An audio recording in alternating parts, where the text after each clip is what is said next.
Student my self Manoj Chotiya from Raghunath विद्यालय रतनगढ़। हम लोग पढ़ रहे थे मानव में रासायनिक समन्वय।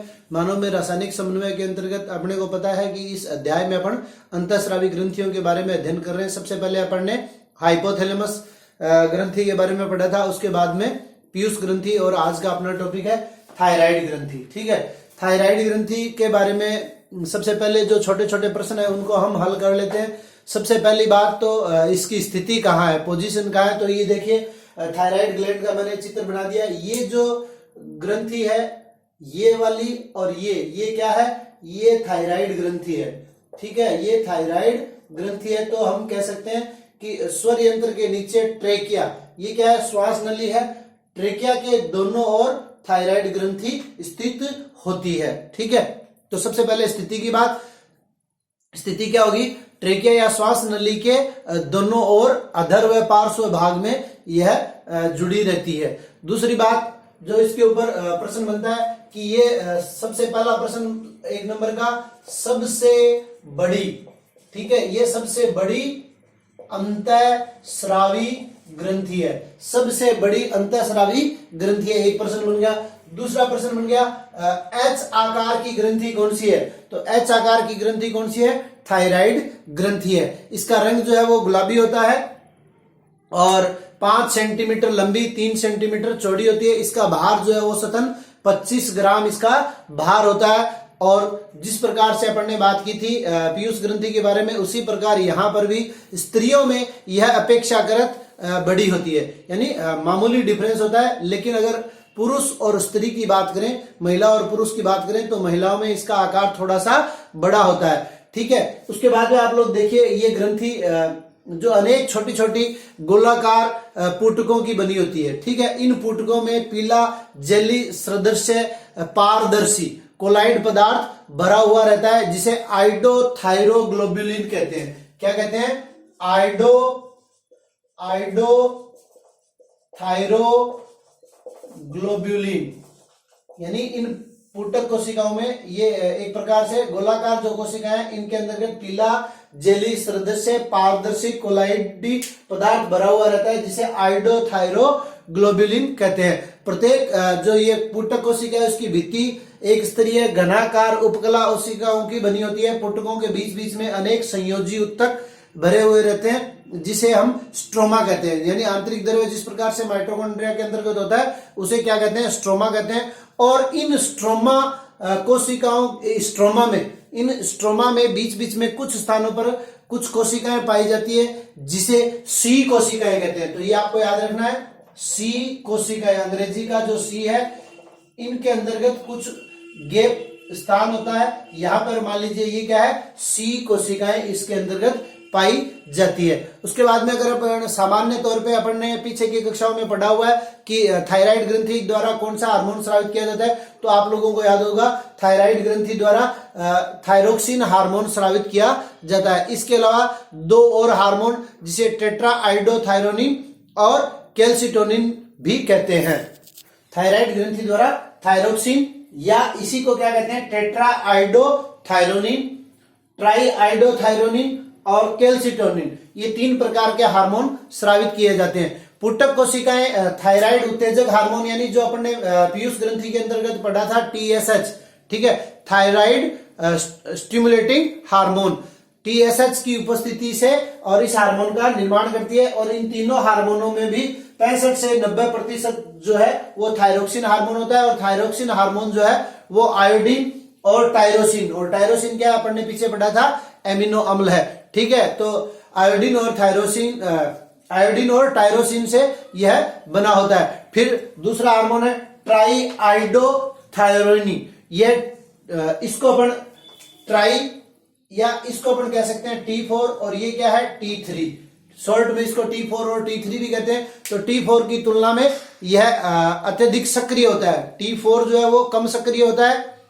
और इसी को, इन दोनों को मिलाकर थायराइड हार्मोन भी कहते हैं। यानी इन दोनों को मिलाकर क्या कह देंगे, थायराइड हार्मोन, जो कि थायरोक्सिन ग्रंथि के द्वारा स्रावित होता है। इसको इन T4 और T3 को मिलाकर क्या कहते हैं, थायराइड हार्मोन भी कहते हैं। और उसके बाद में कैल्सिटोनिन, थायराइड ग्रंथि की जो सी कोशिकाएं हैं जिसकी अपन ने पहले बात की थी, तो ये भी पूछा जा सकता है कि कैल्सिटोनिन हार्मोन कौन सी कोशिकाओं के द्वारा स्रावित होता है। तो सी कोशिकाएं जो है वो क्या करती है, कैल्सिटोनिन हार्मोन का स्राव करती है, और यह हार्मोन जो है मूत्र में कैल्शियम के उत्सर्जन में वृद्धि, अस्थियों को विघटन से बचाने का कार्य करता है। यह हार्मोन पैराथायराइड ग्रंथि के पैराथार्मोन के विपरीत कार्य करता है। यानी अगली जो अपन ग्रंथि पढ़ेंगे पैराथायराइड ग्रंथि, और वो हार्मोन स्रावित करती है कौन सा, पैराथार्मोन हार्मोन, और ये क्या करता है, अस्थियों के निर्माण में सहायक करता है और कैल्शियम का जमाव करता है। जबकि कैल्सिटोनिन क्या करता है, उसका उल्टा काम करता है, अर्थात कैल्शियम के उत्सर्जन में वृद्धि करता है और अस्थियों को विघटन को कम करने का कार्य किया जाता है। अब अगर अपन देखें सम्मिलित रूप से थायरोक्सिन हार्मोन के क्या कार्य हैं, तो एक आपको शब्द याद होगा, मेडिकल साइंस में बहुत बार इसकी चर्चा होती है, बीएमआर। बीएमआर किसे कहते हैं, बेसिक मेटाबॉलिक रेट, अर्थात यह ऑक्सीकारिक उपापचयी को बढ़ाकर कोशिकाओं के उत्पादन में वृद्धि करता है, अर्थात जीवन की रफ्तार को बढ़ाता है, शरीर की वृद्धि में सहायता करता है, एंजाइम प्रोटीन के संश्लेषण, ग्लूकोनियोजेनेसिस, शरीर के ताप को बढ़ाता है, ठीक है, यह हार्मोन ग्लूकोज के अवशोषण को बढ़ाता है और बेसिक मेटाबॉलिज्म रेट में भी क्या करता है, वृद्धि करता है। इसके अलावा अगर मेंढक की बात करें, एक प्रश्न एक बार बोर्ड की परीक्षा में पूछा गया है, तो वो भी आप याद रखेंगे कि मेंढक के टेडपोल लार्वा से, मेंढक के लार्वा को क्या कहते हैं, टेडपोल, और टेडपोल के लार्वा में कायांतरण के फलस्वरूप वो वयस्क में रूपांतरित होता है, ठीक है। तो यहाँ इस हार्मोन के स्राव के कारण ही कायांतरण की क्रिया होती है। तो ये कह सकते हैं कि कायांतरण की क्रिया किसके द्वारा होती है, थायराइड हार्मोन के द्वारा। तंत्रिका प्रेसी जो हार्मोन है, एड्रिनलिन और नॉर एड्रिनलिन, इनकी भी क्रियाविधि को यह हार्मोन बढ़ाता है। अब इसकी कमी और यानी अधिक स्राव और कम स्राव, यानी एक निश्चित मात्रा में ही यह स्रावित होना चाहिए, और अधिक और कमी से विभिन्न प्रकार के रोग हो जाते हैं, इनका अपन अध्ययन करते हैं। थायराइड हार्मोन की कमी से होने वाले रोग, ये 4 रोग हैं, और ये नीचे वाले 3 रोग हैं वो अधिक स्राव से हैं, यानी थायरोक्सिन हार्मोन अधिक मात्रा में स्राव हो जाए तो क्या होगा, आउटू वामनता या जड़ वामनता या क्रिएटिनिज्म, ठीक है। दूसरा आउटू अल्पक्रियता या मिक्सिडीमा, तीसरा घेंगा, गलगंड या गोइटर, चौथा हाशीमाटो का रोग। ये 4 रोग थायरोक्सिन हार्मोन के कम स्रावित होने के कारण होते हैं। पहला है आउटू वामनता। आउटू वामनता के अंतर्गत क्या होता है, थायरोक्सिन हार्मोन के कम स्राव होने के कारण यह रोग होता है। इससे शारीरिक व मानसिक वृद्धि मंद हो जाती है, हाथ पांव बेडोल हो जाते हैं, और आधारीय जो उपापचयी दर है उसके अंतर्गत कमी आ जाती है, और ऐसे बच्चों को क्रिएटिन्स कहते हैं। ये रोग इंग्लिश में कहलाता है क्रिएटिनिज्म, और जिनमें ये रोग हो जाता है उन बच्चों को, ज्यादातर ये बच्चों में होता है, तो उनको क्रिएटिनिन्स कहते हैं। इसके कारण जननांग भी विकसित नहीं हो पाते। दूसरा आउटू अल्पक्रियता या मिक्सिडीमा, यह रोग जो है वो वयस्कों के अंतर्गत होता है, जिसके अंतर्गत त्वचा पीली पड़ जाती है, बालों का झड़ना अधिक हो जाता है, स्मरण शक्ति जो याद करने की क्षमता वह कमजोर हो जाती है, और जननांगों की क्षमता भी कम हो जाती है। और इस प्रकार के रोग में थायरोक्सिन हार्मोन के सेवन से फायदा मिलता है। घेंगा या गलगंड या गोइटर आप लोग जानते हैं, जब भोजन में आयोडीन की कमी हो जाती है, तो अपन ने पहले बात की थी कि आयोडीन और टायरोसिन जो एमिनो अम्ल है वो क्या करते हैं, थायराइड ग्रंथि की पुटक कोशिकाओं का निर्माण करते हैं। तो जब भोजन में आयोडीन की कमी हो जाती है, तो आप लोगों ने देखा होगा कि छोटे बच्चों का जो गला है वो बाहर की तरफ लटक जाता है, या ये सब किसके कारण होता है, आयोडीन की कमी के कारण। और इस रोग को अपन क्या कहते हैं, घेंगा रोग। उसके बाद में देखिए हाशीमाटो का रोग, इसके ऊपर एक अलग से प्रश्न बनता है कि थायराइड की आत्महत्या किसे कहते हैं, थायराइड की आत्महत्या किसे कहते हैं, हाशीमाटो का रोग। और यह रोग एक स्व प्रतिरक्षा रोग भी है, यानी थायरोक्सिन हार्मोन की कमी को दूर करने के लिए जो औषधियां उपचार में ली जाती है, उनके कारण इनके विरुद्ध किसके विरुद्ध, थायराइड ग्रंथि के विरुद्ध एंटीबॉडी का निर्माण हो जाता है, और ये एंटीबॉडी थायराइड ग्रंथि को ही नष्ट कर देती है। तो इसे हाशीमाटो का रोग कहते हैं। यह एक स्व प्रतिरक्षा रोग है। थायराइड ग्रंथि द्वारा थायरोक्सिन हार्मोन के अत्यधिक स्रवण से निम्न रोग होते हैं। सबसे पहले नेत्रों से गलगंड, नेत्रोसेंदी गलगंड के अंतर्गत क्या होता है, जो आई बॉल होती है वो बाहर की ओर निकल जाती है, ठीक है, आंखें बड़ी हो जाती है और गोला जो है वो बाहर निकल जाता है। ऐसे व्यक्ति की दृष्टि डरावनी और घूरती हुई सी प्रतीत होती है। प्लूमर के रोग थायराइड ग्रंथि के अत्यधिक स्राव के कारण, या यूं कहते हैं कि थायरोक्सिन के अत्यधिक स्राव के कारण थायराइड ग्रंथि में जगह जगह गांठें बन जाती है, इसे प्लूमर का रोग कहते हैं। और लास्ट अपना ग्रेवी का रोग, ग्रंथि जब फूल जाती है इस अवस्था को हम ग्रेवी का रोग कहते हैं। तो ये अपनी थायराइड ग्रंथि पूरी होती है। उसके बाद में देखिए पैराथायराइड ग्रंथि, अगली अपनी ग्रंथि है पैराथायराइड ग्रंथि। पैराथायराइड ग्रंथि जो है, जो अपने थायराइड ग्रंथि की स्थिति पड़ी थी, तो थायराइड ग्रंथि के प्रत्येक पिंड के अंदर ये धसी हुई रहती है। थायराइड के प्रत्येक पिंड में दो दो पैराथायराइड ग्रंथि होती है, अर्थात इनकी कुल संख्या जो है वो क्या हो जाएगी, 4 हो जाएगी। यह एक लाल रंग की ग्रंथि होती है और 6 से 7 मिलीमीटर लंबी और 3 से 4 मिलीमीटर चौड़ी होती है। इस ग्रंथि में रुधिर कोशिकाएं ग्रंथिल कोशिकाओं के पिंडों के मध्य पाई जाती है। इस ग्रंथि के द्वारा पैराथार्मोन का स्राव किया जाता है। कोलिप नामक वैज्ञानिक ने इसको खोजा था, तो उसके आधार पर इसे कोलिप का हार्मोन भी कहते हैं। पैराथायराइड ग्रंथि द्वारा पैराथार्मोन का स्राव किया जाता है, जिसे कोलिप का हार्मोन कहते हैं। तो यह प्रश्न पूछा जा सकता है कि कोलिप का हार्मोन कौन सी ग्रंथि के द्वारा स्रावित होता है, पैराथायराइड ग्रंथि के द्वारा यह हार्मोन स्राव होता है। यह फास्फेट के उत्सर्जन में वृद्धि करता है। वृक्क, किडनी तथा आंत्र द्वारा क्रमशः कैल्शियम के पुनः अवशोषण की वृद्धि रुक जाती है। यह रक्त में कैल्शियम फास्फेट आयन का नियमन करता है। पेशी संकुचन तंत्रिका आवेग रक्त के थक्के के निर्माण में सहायता करता है। और सबसे महत्वपूर्ण कार्य जो परीक्षा में पूछा जा सकता है, यह विटामिन डी का निर्माण करता है। यह हार्मोन क्या करता है, विटामिन डी का निर्माण करके अस्थि निर्माण में सहायता करता है। अर्थात प्रश्न पूछा जा सकता है विटामिन डी का संश्लेषण कौन सा हार्मोन करता है, तो पैराथार्मोन हार्मोन विटामिन डी के संश्लेषण में सहायता करता है।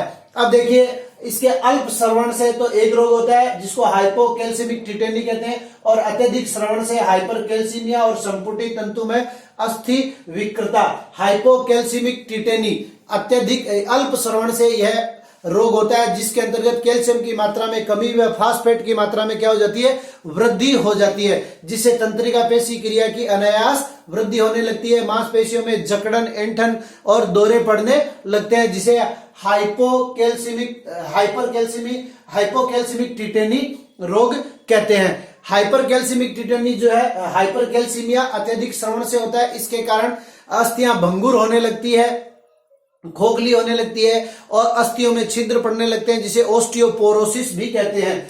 अत्यधिक श्रवण से क्या होगा, ओस्टियोपोरोसिस, यानी अस्थियों में छिद्र होने लग जाते हैं। पोरोसिस, ओस्टियो मीन्स अस्थि और पोर मीन्स छिद्र, ठीक है। और उसके बाद में लास्ट है अपना संपुटी तंतु में अस्थि विकृति। ये भी अत्यधिक स्राव होने के कारण होता है। प्लाज्मा में कैल्शियम का स्तर बढ़ जाता है। शरीर के कोमल ऊतकों में जब कैल्सिफिकेशन की क्रिया होने लगती है तो मूत्र की मात्रा बढ़ जाने से प्यास बढ़ जाती है, वृक्कों में पथरी बन जाती है। इस रोग को संपुटी तंतु में अस्थि विकृति कहते हैं। अतिश्रवण के उपचार के लिए इस भाग को काटकर हटा देना चाहिए। अगली अपनी ग्रंथि है थाइमस ग्रंथि।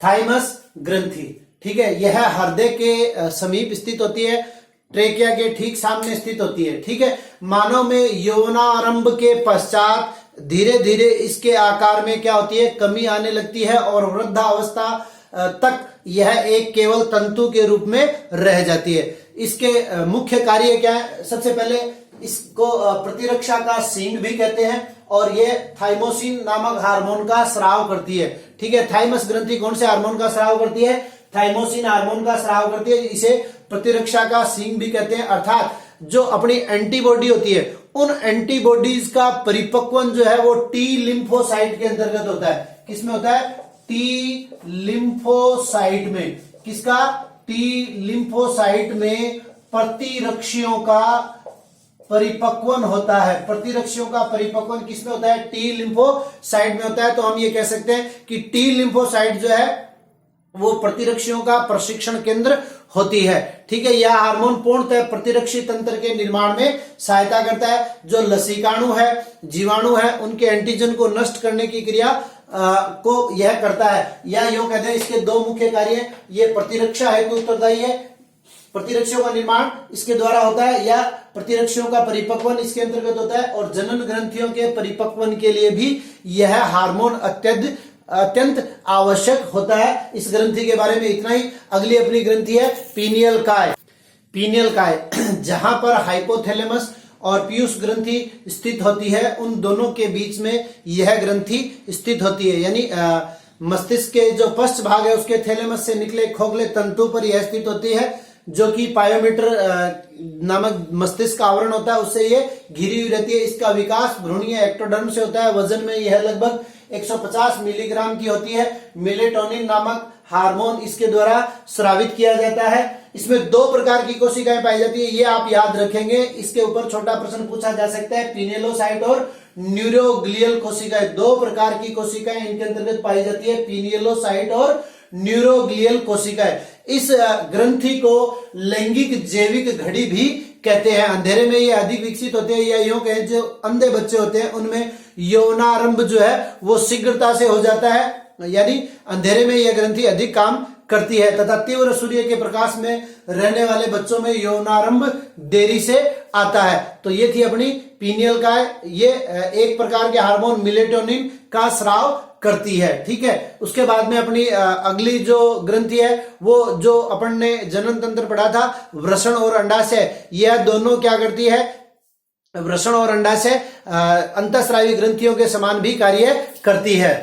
वृषण और अंडाशय क्रमशः जनद ग्रंथियां कहलाती है। वृषण और अंडाशय, अंडाशय मादा के अंतर्गत और वृषण नर के अंतर्गत, इन दोनों अंतःस्रावी ग्रंथियों को जनद ग्रंथियां भी कहते हैं। वृषण आप लोग जानते हैं, जनन तंत्र अपन ने पढ़ लिया, एक नर जनन ग्रंथि है। नर में वृषण की जो अंतराली कोशिकाएं या लीडिंग कोशिकाएं होती है वो क्या करती हैं, टेस्टोस्टेरोन और एंड्रोजन हार्मोन का स्राव करती हैं। और ये हार्मोन, दोनों हार्मोन जो है वो पीयूष ग्रंथि के द्वारा स्रावित LH और ICSH अपन ने पढ़ा था, ल्यूटिनाइजिंग हार्मोन और इंटरस्ट्रियल सेल स्टिमुलेटिंग हार्मोन के द्वारा प्रेरित होते हैं।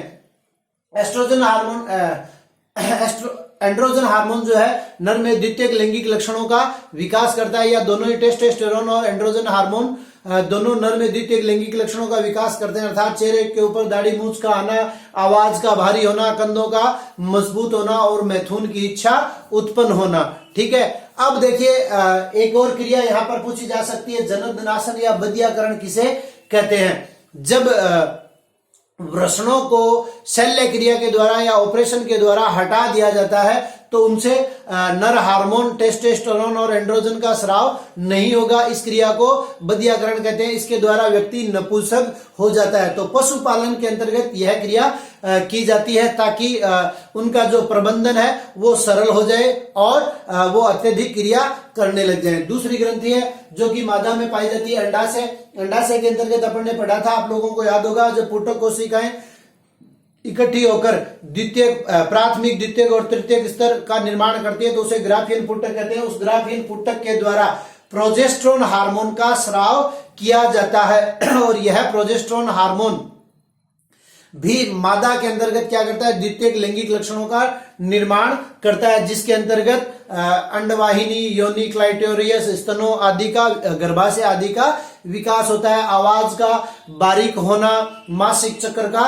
प्रारंभ होना, नितंबों का बड़ा होना, ठीक है, और मैथुन की इच्छा जागृत होना, ये सारे काम किसके हैं, प्रोजेस्टेरोन हार्मोन के। और यह किसके द्वारा स्रावित होता है, ग्राफियन पुटक के द्वारा। और जब ग्राफियन पुटक से अंडाणु बाहर निकल जाता है, ठीक है, जिसको अपन अंडोत्सर्ग कहते हैं, तो ग्राफियन पुटक जो है वो एक अंतःस्रावी ग्रंथि कार्पस ल्यूटियम में परिवर्तित हो जाती है। और इस कार्पस ल्यूटियम के द्वारा दो हार्मोनों एस्ट्रोजन और रिलैक्सिन का स्राव किया जाता है। एस्ट्रोजन हार्मोन तो द्वितीयक लैंगिक लक्षणों का विकास करता है और ये उल्टा लिख दिया, ये एस्ट्रोजन है।